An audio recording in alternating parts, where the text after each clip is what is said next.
We're now going to get organised for our guest speaker, who is John Doherty, and John is Michael and Margaret's son. I think one of the features of Provis is that we do from time to time hear from people about their journey in life, the sort of things they've done and what they're interested in. And that's an important part of Provis, that we get that opportunity to hear from others about how their life has worked out. I know John has a particular interest in cars, motor vehicles, racing vehicles, so I'm sure he's going to tell us about that. So just take a brief moment whilst we get him set up, and then we'll hear from John Doherty. I've just got a whole bunch of notes I wrote down for this, so I'm going to have to read it, and some of them I'll elaborate on. And then at the end, I threw together some random photos out of all my photo boxes and phone, and I just thought, well, we can just chat about those and ask questions after I do a blurb, because it's nice to be interactive, and I'm sure everyone's got different interests. So yeah, and firstly, thank you for asking Dr. Jones for me to come here.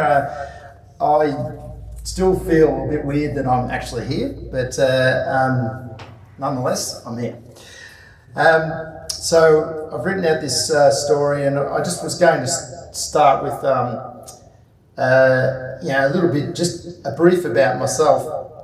Is I've learned in life that I've done a lot of different things. And I've learned in life essentially that at the end, we're all different stuff, and some people are maintainers and some people do different things. I always say I'm a creator. I just like to create. I like to make, and whether that's making a business or making a table or making a shirt or drawing something, that's what gets me out of bed every morning to keep going.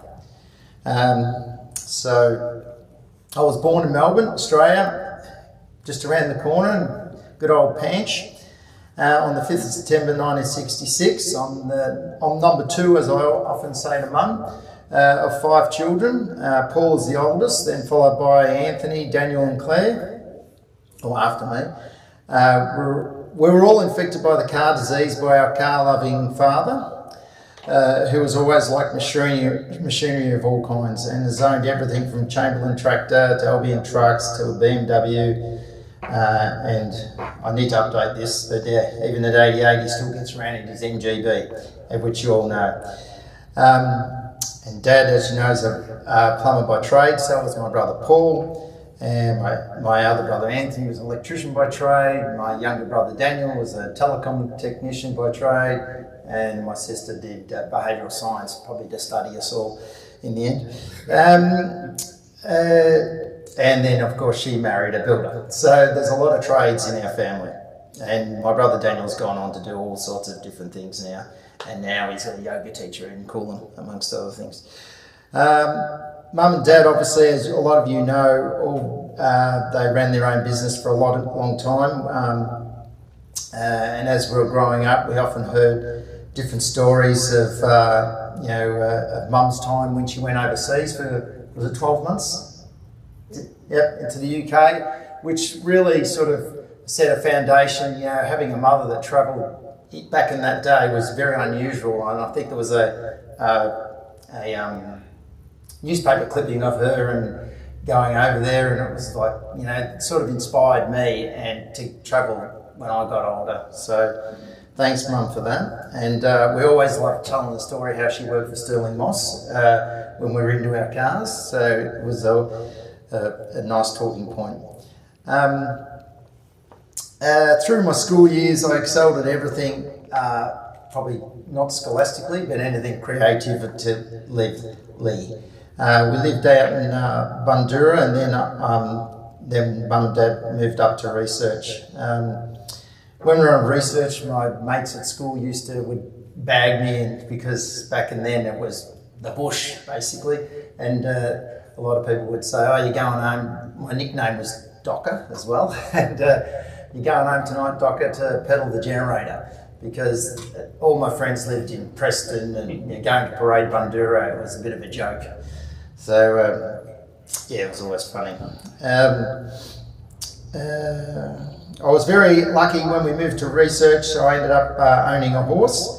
So I did a lot of trips with my horse and had a lot of good times with that. And I often tell the story about when, in comparison to today's, I don't know what, hopefully I'm not speaking out of turn, but the cotton wool generation. And I came off my horse going up Allendale Road and got my leg caught in the stirrup. I was on my own and I was at full, canter, gallop, and I'm fanging up this road on my horse because it's turned its head to head home, and it used to shy at anything.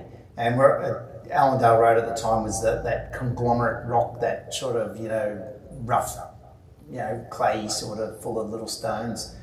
Anyway, so full on, the horse just steps to the right, then it leaves me just in midair. So I land on my back, and this stirrups stuck in the saddle, and it's got safety stirrups, but that bastard of a thing wouldn't come out.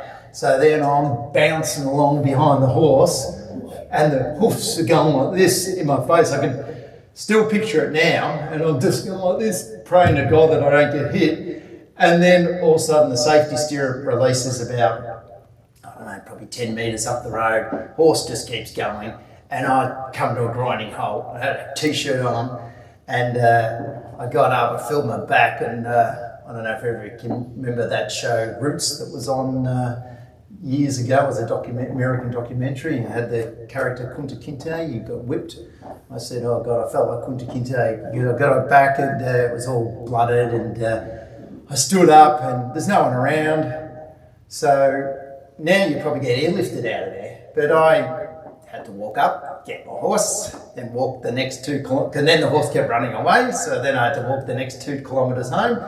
And I still can't remember what happened when I got home, but I'll paraphrase it. I probably walked in and Mum would have said something like, "Oh, what have you done to your shirt? You've ruined another shirt." There would have been it's a different era. And I'm so thankful for being able to grow up and be able to do that, because it taught you to just strap your boots back on and get back into it. We'll go back to a bit of reading here. I love to draw and design anything and bring it to life by making it.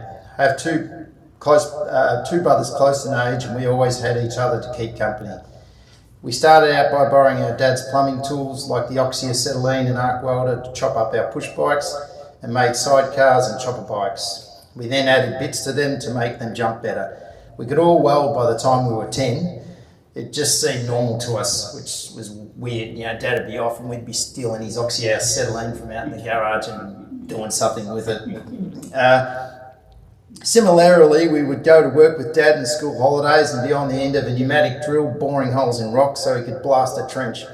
And we all knew how to drive a backhoe, put dynamite in a hole and blast before we reached high school, which is true. And Dad would have been there as as you know, he's a very gentle man, and he would have been, "What are you doing, you idiot? Put that thing in there!" So we'd be getting in and getting it done. So it was good. It was a good education.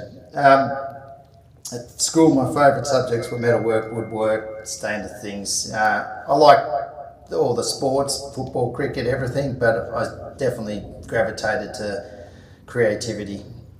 I ended up in school to year 12, had aspirations to become an architect, didn't work out, and then ended up getting an apprenticeship as an auto electrician in Greensborough, which I did for 3 years. The guy was an absolute arsehole to work for, and then I ended up getting a job at Landmark Tours in Diamond Creek at a bus company, and got the yin and the yang.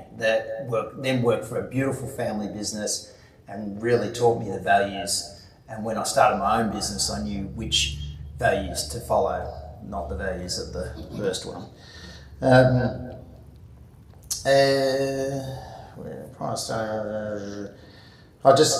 Talks a lot about, I've spoken a lot about cars because cars are a passion that's just pulled me through my life.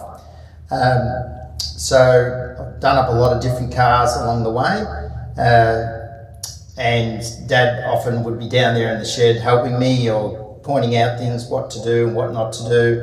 I famously drove my HR Holden out of the garage with my brother Paul, and he said, "Have you checked the wheel nuts?" I said, "Yeah, I've checked the wheel nuts. I've checked them 20 times. And we drove up Allendale Road, and next thing you know, the wheel goes flying off. Yeah, he just looked at me. He didn't say anything. And I was probably 16. I was probably 17. He was 18. So during my apprenticeship, I just kept working and saving money, and had a long-term goal of travelling overseas. It was a great apprenticeship. I had all sorts of different cars through it, and being what we would now call a hoon, blew up plenty of differentials and gearboxes and things like that out with my mates on the weekends, and I had I don't know, 5, 6 cars, paddock bombs, rally cars, all sorts of different things all the way through. And a lot of my friendship time was spent with my mates working on cars. We didn't go to many festivals or anything like that. We weren't going to the pubs. We were working on our cars. I had a speedboat as well. All sorts of everything was very motor focused. I even had a fiberglass beach buggy as well, a VC Valiant, all sorts of different things. In 1989, I chose to travel. I wanted to go on a 12-month trip, follow what my mum did and a few of my mates had done. So I travelled overseas. It was interesting to see some of the photos and think of my travels while you had them up there. And went to the US. Went to Japan for a week, then got to the US and travelled the US for 2 or 3 months with 2 mates.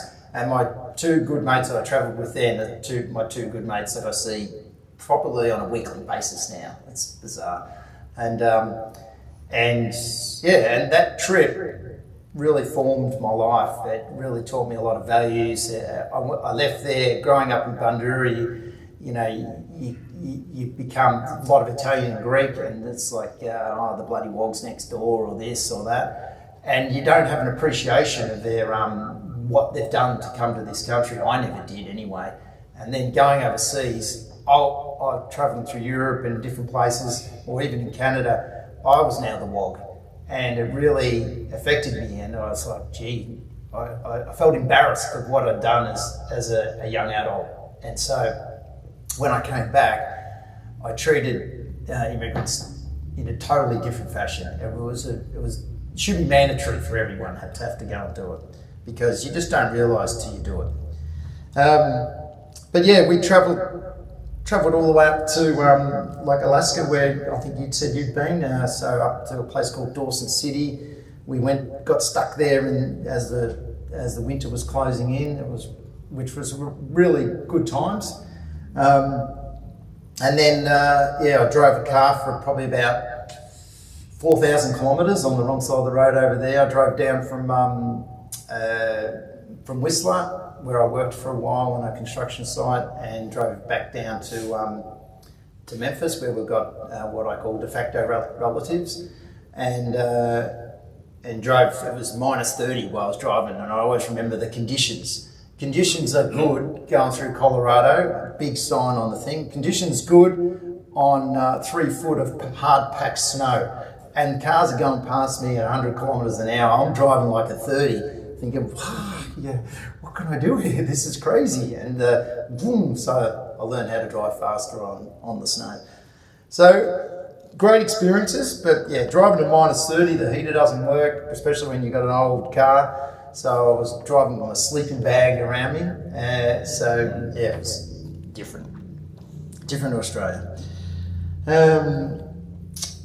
What else?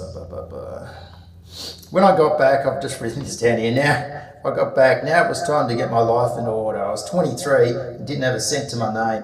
My older brother Paul was already married and had a wife and just had twins. And he's 18 months older than me. I felt like I was so far behind in life. It was crazy. Which is obviously, again, very different to now. I landed a job straight away and helped Dad out when I could. Within 6 months, I found myself purchasing a lathe and starting a business and becoming a mobile auto electrician. Something that I didn't plan on doing at that stage in my life. I thought that happened 4 or 5 years later, but away it went. I could go on forever about that, but you know, I worked there for nearly 20 years as an auto electrician in Briar Hill, which is some of the best years of my life.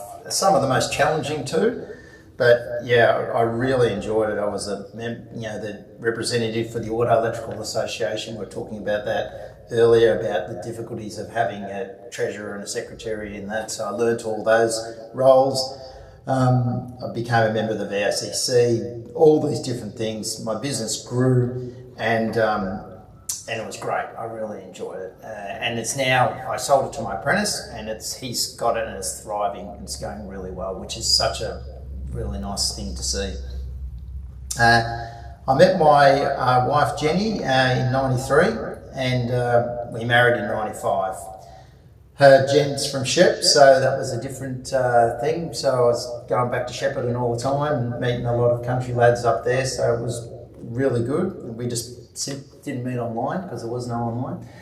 Just met at a pub and hit it off, and she's got a great circle of friends and so do I, and everyone, we all mix really well together. It's been excellent. It's been an amazing journey. 3 children later, Rory, me and Darcy, and we lived in Thornbury for 28 years and then moved to Northcote.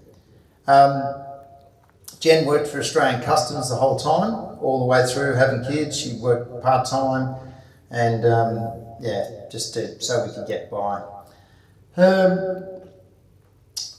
Then I had a big shift. I got to about 38 or whatever. I was really floundering in my business and wanted something more. So I kept on trying all these different things. I bought some what we call variable message signs, the ones on the sides of the road, and had that as a side business while I had my auto electrical business. I had another little GPS tracking business on the side as well. And it was, so basically I had 3 businesses in one. I was just running, dropping the signs off on the weekend, at night. Probably wasn't the best dad in the world because I just wasn't around enough, but I was just trying to feed my family and get ahead in life. And then along that way, I wanted to add alcohol interlocks as a part to my business or our business, and I couldn't do it. And so the 2 supplying companies wouldn't allow me to enter the market. So as just an agent in my shop in Montmorency, or Briar Hill. So I tried and I tried and I tried, and I spent 2-3 years trying. They just kept knocking me back.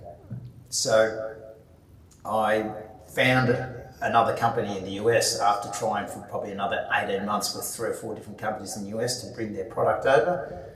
I met with the responsible people at Vic Roads, and eventually, it's a long story, could go on for an hour, but eventually got the product certified, convinced the company in the US to bring their product here, signed a franchise agreement with them. We were their first international franchise, and they took a gamble with me and the original owner, Lamar, who was an amazing man, and unfortunately passed away now, but really, really beautiful man. And he took a risk on me, and away we went. And anyway, 15 years later, ran that business, grew up from nothing to 25 employees. We had another factory. We had 140 sites across Australia in the end. So it grew massively. And then the franchisor came calling and said, you know, we love your business. We can see it's profitable. We want it. And so 2 years of negotiations, and a couple of years ago, or 3 years ago now, they purchased our business and we sold out. I never imagined in my wildest dreams that I'd be without a job and financially stable at age 57, but that's what happens. And so now it leaves me in a position of what to do. So, but along that journey, you know, I was talking to the other John Doherty here today. I got to do a lot of different things, and I had to, you know, during my working life, I knew education was the key to success, so I finished my auto electrical apprenticeship. I went and did a couple of short courses after that. Then I went enrolled myself for 5 years at night school, 2 nights a week doing computer electronics. And so then after that I did another couple of business courses with the VACC and another place called VASA just to help my business grow. And then once I started doing Smart Start, I did another couple of short courses in business management and realised I was missing a lot when I was going to a lot of these government meetings. It was almost like they were talking Mandarin. You know, I didn't understand a lot of the stuff they were talking about. And I knew, although I had a lot of skills, I had a lot of drive, I knew I could do it, but I wasn't saying the right things. So I enrolled myself to do an MBA. And so over the next 2 years, I completed a Masters in Business Administration to give myself the sufficient skills to run that business properly, and which was a game changer for me and it made me grow the business. So it doesn't all happen on its own, which I'm sure everyone here understands that thoroughly. And then when you get to the end, as I'm sure everyone understands, people go, "Gee, you must be lucky. You know, God, that all worked out for you." But it works out with a lot of work.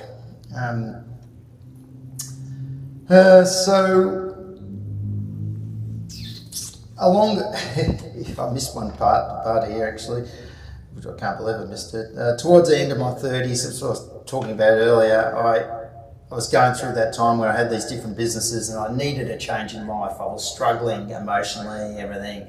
You know, if I look back on it now, I probably should have went and saw someone to help me. But I went out and I'd always wanted to be a pilot, and right from when I was young. So I went and did my pilot's license. I was going to do fixed wing, but I did a lot of research on the subject, and I always wanted to do rotary wing, which is helicopter. So I went and got my commercial helicopter pilot's license. So that took 2 to 3 years, but that taught me a lot of skills also. There's a law component of that, which really helped me in my negotiations. At the same time, just after I finished my license, I was negotiating to do the franchise agreement with Smart Start, which some of the skills I took off that took me through there. And I had planned on changing totally and going down the pilot course, but the opportunities with Smart Start to help feed my family properly were too much to pass up. So I continued. You know, I've obviously got no regrets, but it would have been nice.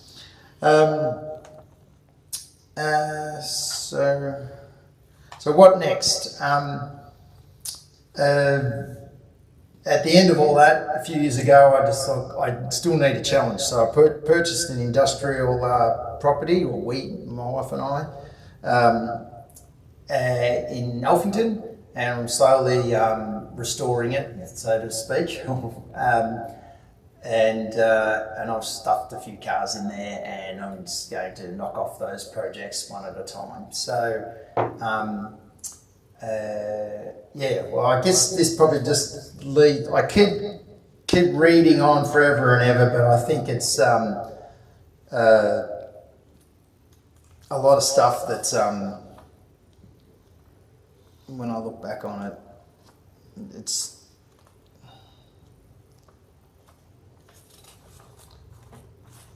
A lot of car stuff that's too detailed that people don't really need to know. I just want to talk through some of these photos. I just threw a bunch of photos together quickly, just help to grab my attention to talk about. So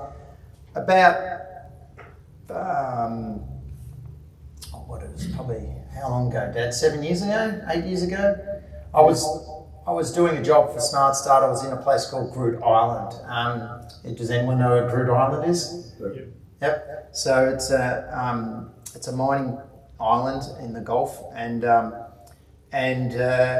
was there sitting in the donga one night. We were fitting alcohol interlocks to some buses there, and it was quite a weird place because one half of it was a very depressing environment, and on the other half was a beautiful golf course and all this stuff there. So it was a bit weird.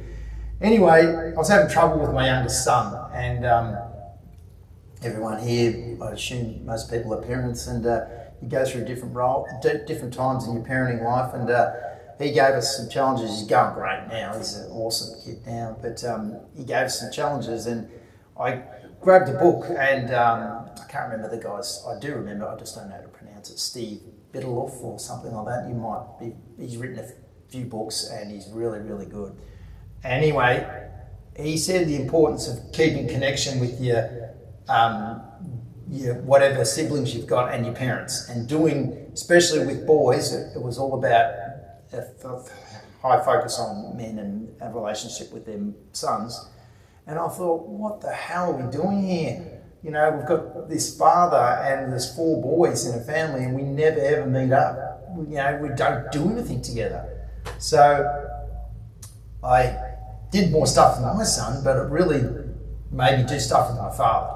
So we started doing these trips. So that was us going down to Torquay. My brother Paul's had a 63 Impala. He had it, that's a story in itself, but he's now sold that, but he had that for a good 40 years, and that was a Land Rover. I always wanted a Land Rover. I bought one for a year. Sorry, English people here, but you know, that was it. I got rid of that fantasy and moved that on quickly. So that's Daniel, Anthony, Dad, Paul, me. So if you can flick Bruce to the... Not forward or back? Oh, it doesn't matter. Oh, yeah. So, sorry, we're all Collingwood supporters. We have no choice. So Mia, Rory, Darcy, and there's Luke in the middle. That's one of the neighbours. But she's now 25, 27, so it's quite an old photo. That was a good day.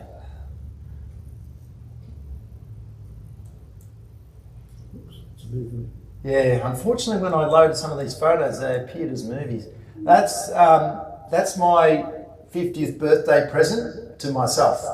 Right? I had some shares through a buying group that I was a part of in the automotive business. They give you shares as you buy things, and it just grew and grew and grew. And I said, stuff this, I'm going to go and buy this car that I've always wanted. So I cashed in the shares and bought that. Financially, I should have kept the shares, but the car has given me far more joy than the shares ever would. And so for anyone who's interested, it's a 1966 Corvette Roadster. It's convertible, it's got a hard top as well, 327 small block Chev with a 4-speed Muncie, and the rest of it's standard. Nassau blue is the colour. That's what all the girls ask.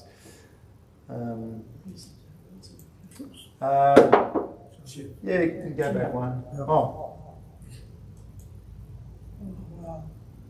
We'll go back? No? Oh, yeah, if you go that way. Sorry. Doesn't matter, I'll just go through them. So this is when we got to Japan on that first trip. So David, Peter, John. So we went, David goes, let's go skiing for a day. So I said, we're traveling on a budget, mate. We don't have money to go skiing. He was like, he still is, he just spends it, off he goes. So we caught the Shinkansen up to this, I don't even know what mountain that is in Japan, but that's 40 something years ago. This is a classic photo. I just threw these oddball photos in. This is David. We planted trees in Canada to earn extra money, and it's quite lucrative when you do it properly. And but the place we were working for they were bad people, and they were not paying their workers. And David worked it out, and he said, "Stuff this, we're out of here." So this is like second last day before we're leaving, and so this is David planting trees. So that's the bag of trees, and that's where they're going. So I said, I've got to get a photo of this. I think that's the top of the pile, and I have to go back. Oh yeah, go back. It doesn't matter. They're in no order whatsoever. I just threw them all in. Yeah. So when we were we met these Canadian guys, and this is Cam and Dennis, and we've still kept in contact with them all this years longer. I've been on a holiday with Dennis. He came over and lived with us. Pete's kept contact with Cam. Anyway, we took a stupid photo while we're planting trees. And that's the ute we had. We all had the same pack, and because I just love making signs, I just made a sign and shoved it on the back, and we would have drove at least 6,000 k's in that thing all through North America. And lived in it, slept in it, did everything in it. In comparison to what young kids have now, they've got to have a solar panel, rooftop tent, inverter to make a coffee, induction cooking. Yeah, it's out of control. We just got in the car and put our sleeping bags and off we went. That's the same group again. This is, we did, when we had the Smart Start business, we did multiple exhibitions. I would have done 20 of them. So really taught me a lot about how to do a successful exhibition, but that was just one of them. Our business was called AGEN Monitoring Systems, and that was our category, our leaders in offender monitoring. So we were talking to an electronic bracelet company, which unfortunately didn't work out, and also a UK drug testing company. Both of those didn't work out, not because of me, because of them, unfortunately. Anyway, and just quickly, I was looking for a name, and I studied different names, and so my wife's name's Jen, and I stuck an A in front of it, and I drew up, made a logo, and got it professionally done. So there was no other agents out there.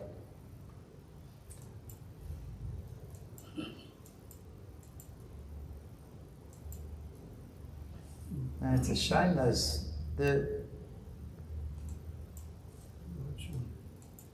yeah, I can't believe it. I've accidentally saved them in the wrong format. That's depressing.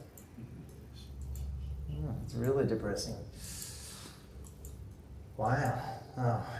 So I didn't mention this earlier, but this has been a big part of my life ever since I was a young man. I had a surf ski. I used to ride the waves on the short surf ski. And then when I came back from overseas, I always wanted to kayak, and I just never seemed to get the time to join a club or do it. And so I just sort of sat in the background. And then eventually one of our friends through the school group, Jerry, an Irish guy we know, Jerry McConville, I was chatting to him. I said, I'd like to do the Murray Marathon. Do you want to do it with me? So it was 2010, I think it was. Yeah, so 2010, I did my first Murray Marathon. Does anyone know what the Murray Marathon is? Yeah. Yep. And so it's 415 kilometres of paddling down the Murray over 5 days, and absolute great event. They counted the last day when I first did it, and because of fire danger, so I never completed it. So I waited another 7 years, and then I went back with my support crew, my father, and he drove the car, and I went back and I did it on my own.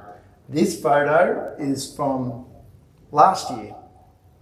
Last year, where my friend Peter, who's in those snow pictures, travelled overseas with me, we went back and did it together as a pair.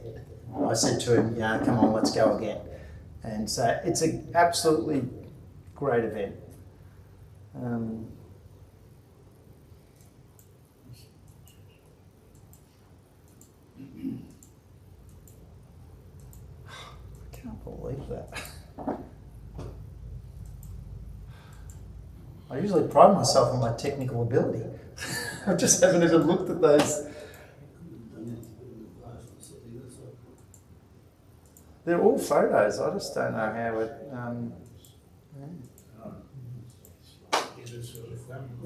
Well, this. Has anyone ever been to? I can't remember the name of it.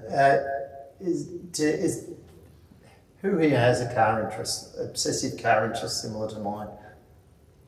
No one? Yeah. This is in Italy, in a museum, and I'm trying to remember the name of the guy's museum, but he was a a person who makes a difference. He was a dairy farmer, and he had this massive, ginormous dairy farm. And he was finding out that Maserati were closing down their museum, and they were just going to auction off all the stuff. And it was about to go to Sotheby's or one of those big ones, and it was just going to go everywhere, all around the world, like say 20 years ago. And he's gone, I can't let this happen. So he's gone there and negotiated with them, and he's bought the whole stock, which would have cost a gazillions. It'd be worth 20 times what he paid for it back then. And he built this, or it's a converted shed in his dairy farm. So you go into this stinking cow smell dairy farm in the back of Italy, and you come around a corner, and then you walk through the door, and there's two cars in here. It's a very famous Maserati called the Birdcage. There's two of them in there, and they're probably worth $3 million each. Just those two cars. So this was quite special to. I like my Maserati, so it's quite special to go there. Is that it? Yeah. Oh, that's terrible. Yeah, there was another photo in here.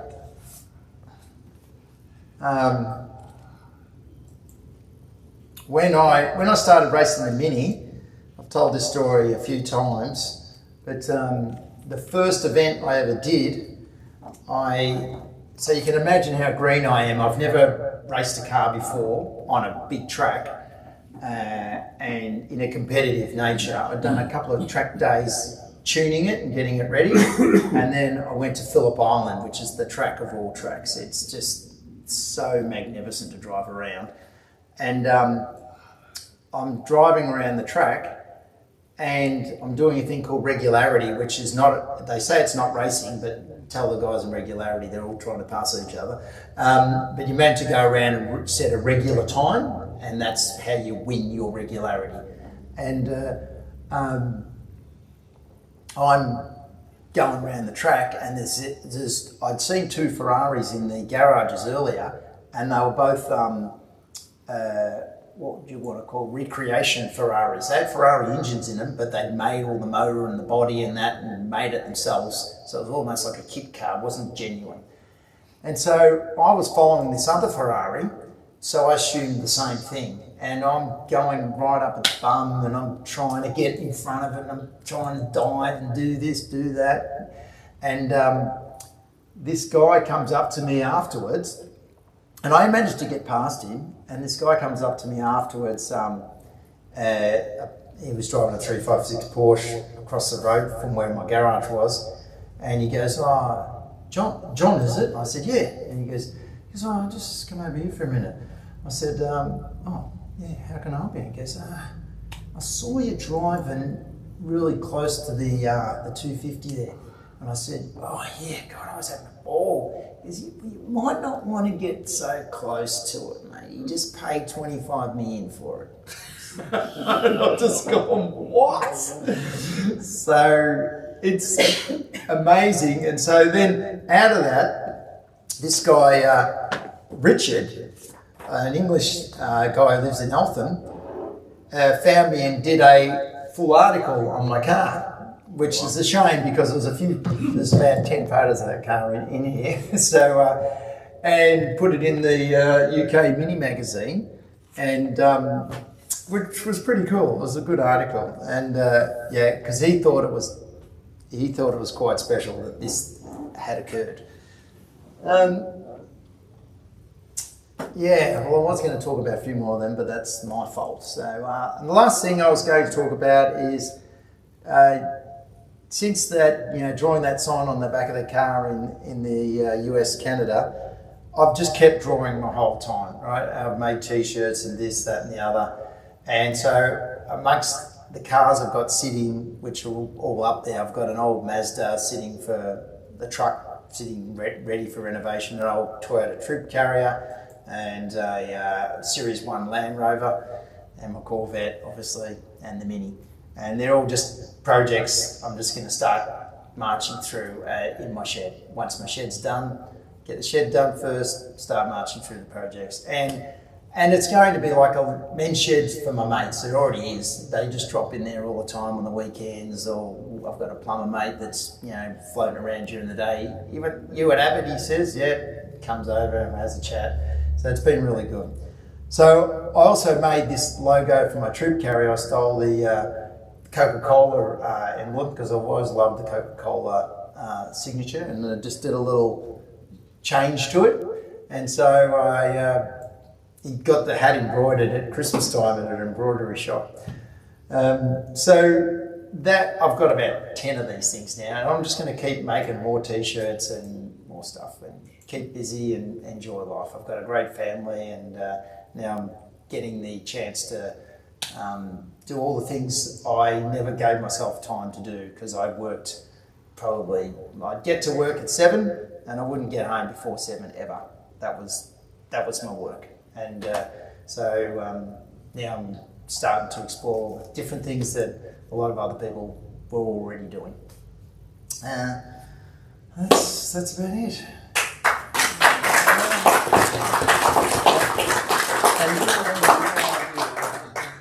Thank you. Thank you. Questions? I just heard the question. You had no idea what the business was. Is that what you said? Yeah, sorry. Yeah, no, that's good. I want questions. So, yep.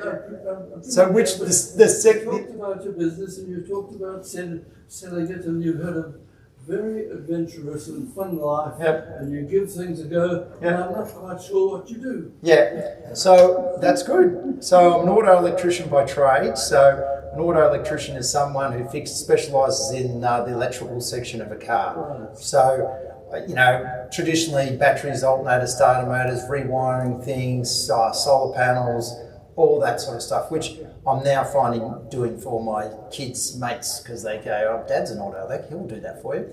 So I still do that, but 20 years ago now, as part of being an auto electrician, there's people, would you believe it, that go to lunches like this and drink too much. And then they drive down the road and they get caught by the police. And the police say, you're going to lose your licence. They might appear before a magistrate. They used to, not anymore. But the magistrate back in the day would then say, okay, as a condition of you being allowed to drive your vehicle on the road, you must have an alcohol interlock installed in that car. And the period might range from 6 months to 4 years. So then you would have to go to, like I said in earlier, that we had ended up having contracts in every state of Australia. Okay. And so I was flying all over Australia, driving all over Australia. So I got to see a lot of Australia that I never would have saw before. And and as part of that business, they would have to come back every month. So you would go in, you would get your alcohol interlock installed. Before you go out of the car park here today, and you've had 4 gin and tonics, and you shouldn't have. And now your wife's gone because she left, and now you have to drive the car. You pull up your interlock and you blow into it, and you blow .03, well, you can't start your car.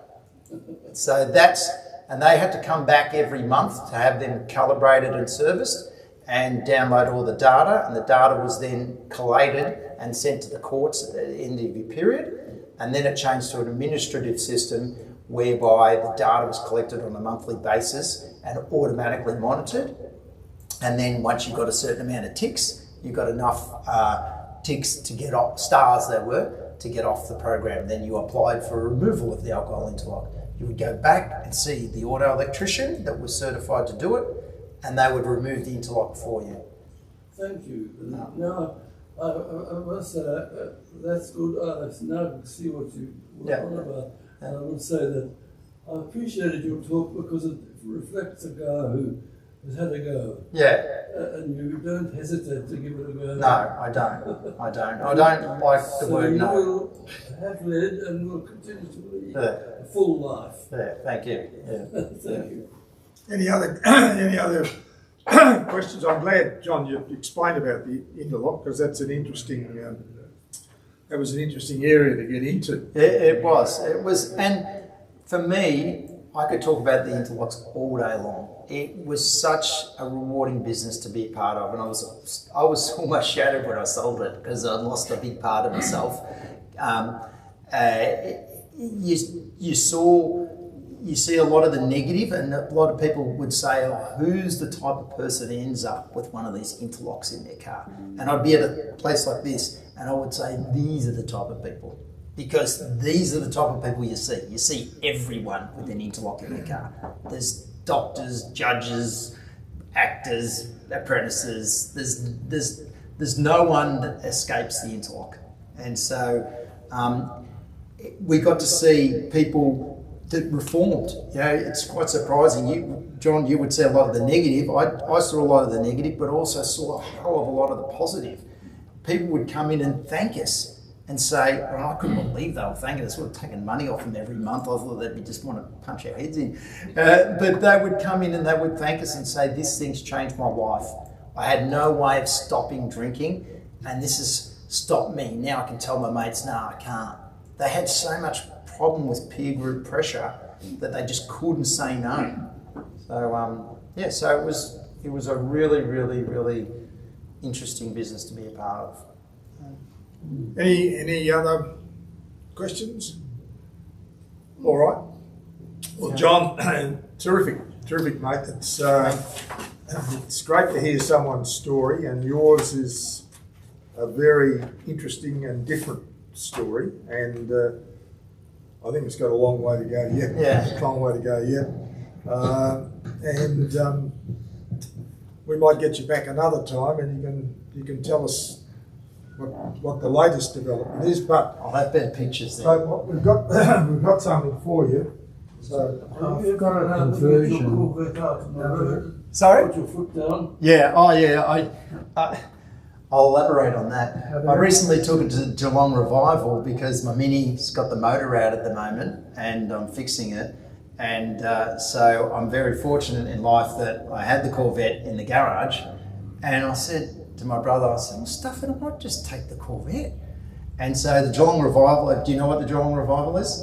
It's a 400 metre sprint, so quarter mile sprint up the Geelong foreshore. They run it every year, and they have been running it since what year, Mum? Didn't you go there in 1950? Yeah, so it's been going a long time, and it's a free event. Even if you don't like cars, there's a lot of other stuff there. It's a really good event. Anyway, I got to fang the Corvette up there 8 times that weekend. It was magnificent. this is something that for the interlocking device. Guzzle it on the way home. Well done. Thank you.